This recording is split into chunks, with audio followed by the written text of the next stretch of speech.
apaixonante, angustiante, muito reflexivo. Coringa.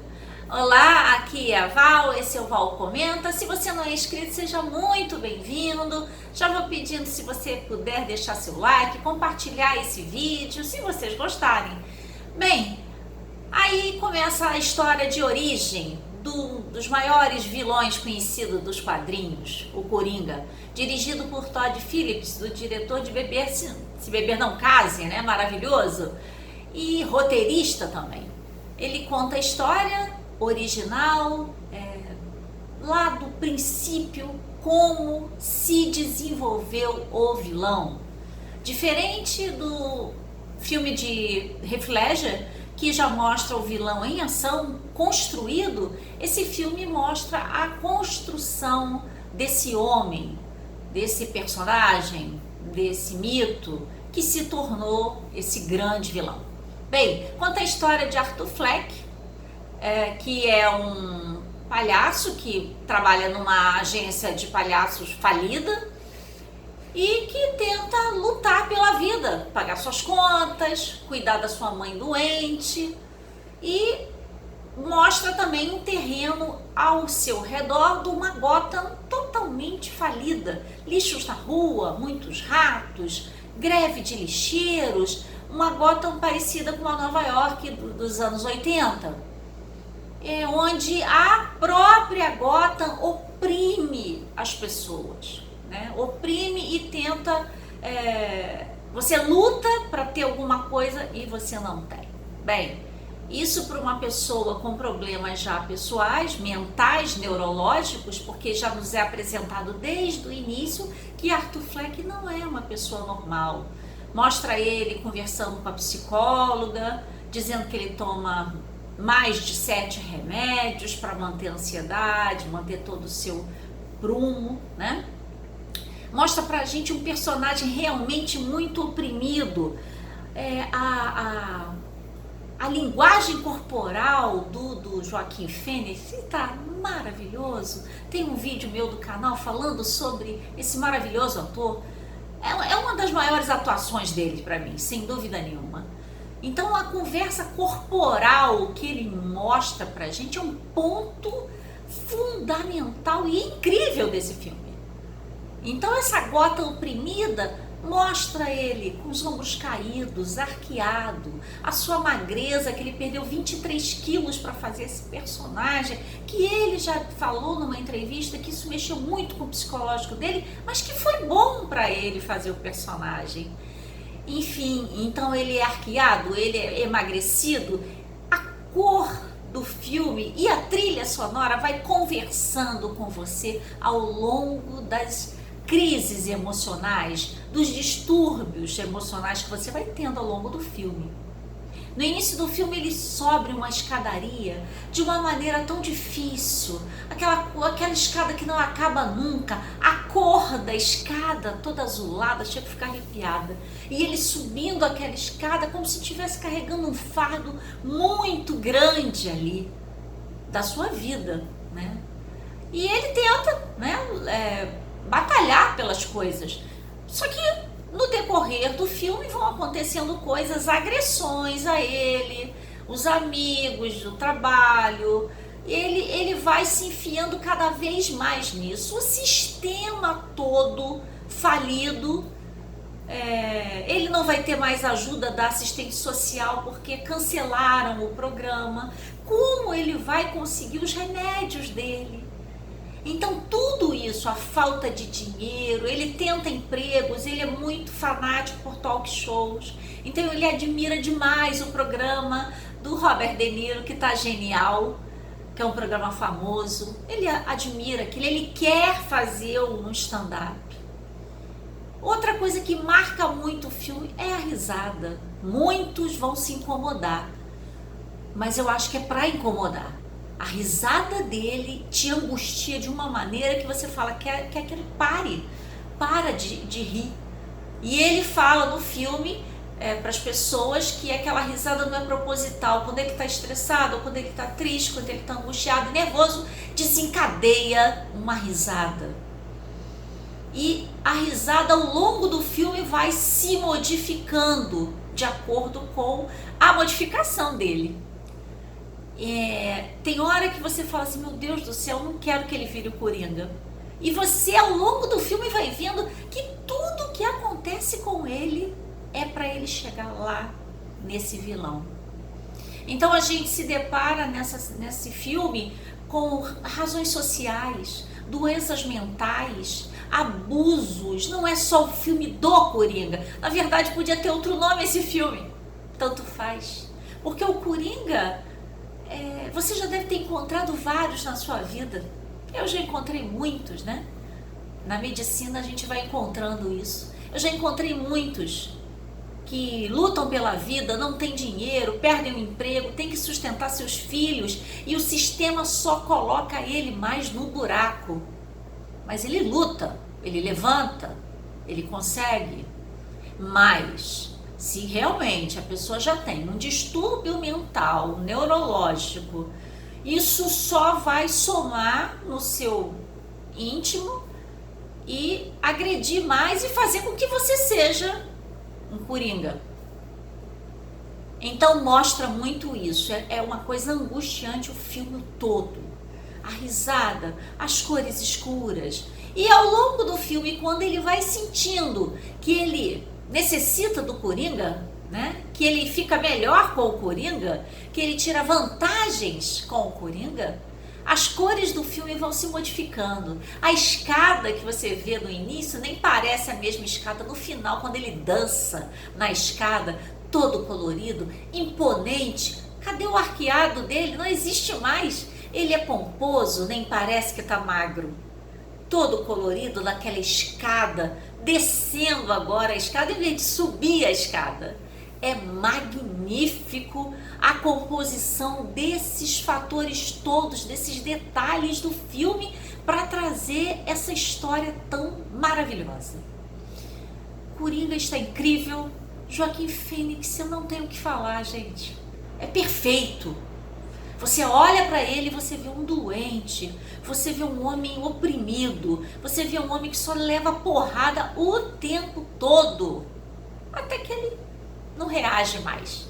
Então, na verdade, para mim, talvez, ele sempre foi aquele Coringa com essas doenças mentais, porque no filme não fala muito qual é a doença mental dele, tá? Esquizofrenia, depressão, é um conjunto de coisas. E, de repente, ele sempre foi o Coringa. E ele se vestiu de Arthur Fleck para tentar não ser o Coringa, mas ele não consegue. Começa essa história toda, a primeira cena dele é logo impactante, ele tá com um cartaz e os garotos derrubam o cartaz, ele corre atrás e quebra um cartaz nele e ele é espancado. A primeira cena é assim, vestido de palhaço, ele cai no chão e fica em posição fetal e aparece o nome do Coringa, pá, no filme assim, tipo, é a origem, é o nascimento do Coringa. Foi assim que eu entendi. Bem, e vai se desenrolando a história toda, ele só levando paulada e um dos amigos oferece uma arma para ele, ele, não posso ter arma, não, fica com a arma aí. Ele pega a arma e aí ele vai para um hospital de criança que ele gostava até daquilo, a arma cai da roupa, ele levou a arma para o hospital. E aí ele é demitido. Então, não posso, eu gosto disso. Não adianta, ele é demitido, mais uma paulada. Como ele vai cuidar da mãe? Ao longo disso, ele tá voltando dessa demissão dentro do metrô. Uns rapazes riquinhos de Wall Street ficam abusando de uma moça e ele começa a rir de nervoso, aquela risada do nervoso. Eles vêm, espancam ele, espancam. E aí acontece a primeira morte. Ele mata os três dentro do metrô. Aquilo ali soa para Gotham City, que estava totalmente atordoada, como um empoderamento político. Então, ele, aquele palhaço pobre, oprimido, mata aqueles riquinhos e representando o que a população está sentindo desse sistema caótico. E ele vê que pela primeira vez ele chama atenção. E daí se desenrola o filme e ele vai descobrir ao longo do tempo a relação dele com Thomas Wayne, e a sua mãe conta para ele que teve um caso e que ele descobre que é filho dele numa carta que a mãe está escrevendo. A mãe também tem problemas mentais, foi internada várias vezes, e ele vai atrás disso. E o Thomas Wayne, né, que na minha cabeça ele era um cara ótimo, maravilhoso, porque o Batman assim o colocava no pedestal, é um homem tirano, um homem que não é nada humilde, e fala pra ele: sua mãe é maluca, você foi adotado, eu não sou seu pai. E aí começa a rir de novo, aí a panha do Thomas Wayne. Tem uma cena muito interessante anteriormente, que ele encontra o Bruce, ele vai na casa do Thomas Wayne e o Bruce está dentro do portão, e ele levanta a boca do Bruce assim, e depois vai embora e tal. É apresentado o Batman ali pra gente. Bem, então ele acaba que ele é adotado, então ele vai descobrir realmente no hospital que a mãe dele sofreu também de doença mental e que abusou dele, os namorados dela abusaram dele a vida toda, espancaram, prenderam ele num negócio, e ele foi ao longo da vida de infância sendo abusado pela mãe. E aquilo dá uma revolta muito grande nele, e no decorrer ele acaba matando a mãe. Tipo, eu vou acabar com essa história da minha vida aqui. E nisso ele já muda a postura, o cigarro na mão, é uma coisa inacreditável. Aí juntou essa história da mãe, o sistema que agora ia suspender a terapia dele, como ele ia pegar os remédios dele, Gotham em caos e ele tendo a atenção que talvez ele quisesse.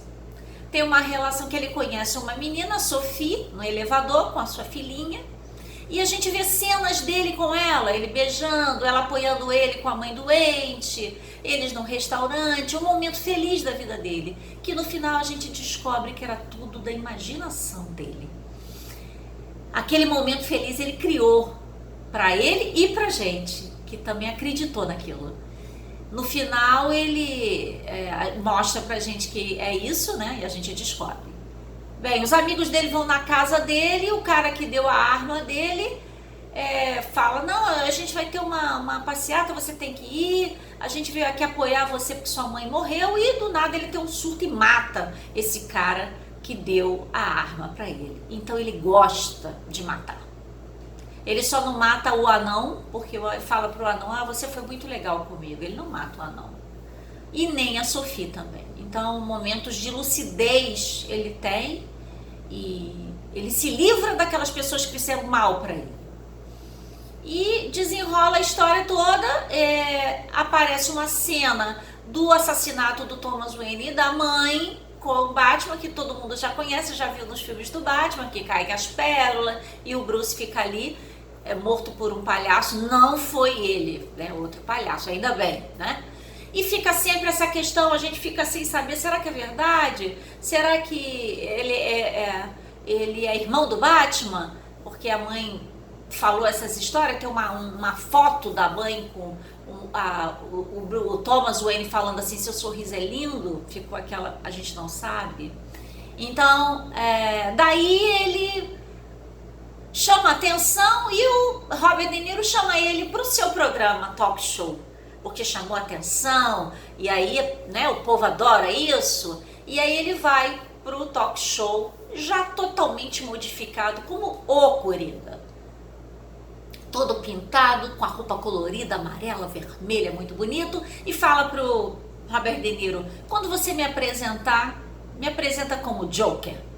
Ah, ok, gostei, achei legal. E ele entra no talk show dançando, maravilhoso. Chega lá, beija uma das apresentadoras convidadas que tá lá e começa a conversar com o Robert De Niro, e no final a história que o Robert De Niro tinha feito um programa onde ele zombou dele, onde ele pisoteou, né, no papel que o Arthur Fleck estava fazendo. E aí ele mata o Robert De Niro em rede nacional para chamar atenção novamente. Bem, daí ele é preso e tal. Depois tem uma ambulância, vem, uma van grande e bate na polícia e tiram ele, carregam ele, botam ele em cima do carro. A gente não sabe se aquilo é verdade, se não é, se é a imaginação dele, se foi tipo assim, fui endeusado aqui. E aí aparece ele no manicômio e termina o filme. Ele andando pelo manicômio, aquela luz muito branca e tal, e as pegadas de sangue dele, mostrando que o trajeto da vida do Coringa será feito de sangue. É assim que eu entendi. É magnífico o filme, deixa muitos questionamentos, muitas discussões. É um filme que não dá para falar aqui só em 15 minutos. Me desculpe se estendi. É para falar muito, é para se discutir muito, é para se digerir muito tempo. Eu vi sábado, até hoje eu ainda estou pensando no filme. Eu achei genial a fotografia, as luzes que conversam com você o tempo todo, na angústia, na tristeza, na alegria, se é que teve momentos de alegria nesse filme. E Joaquim Fênix maravilhoso, Oscar, vai disputar com Leonardo DiCaprio maravilhoso também, mas Joaquim Fênix está uma entidade, como eu já falei num vídeo meu aqui. Bem, espero que vocês tenham gostado. Se vocês não viram, deixem seus comentários. Se vocês viram também, comentem comigo, discutam comigo, porque é um filme para se discutir muito com amigos e ver o que cada um acha. Tá bom? Um beijo para vocês.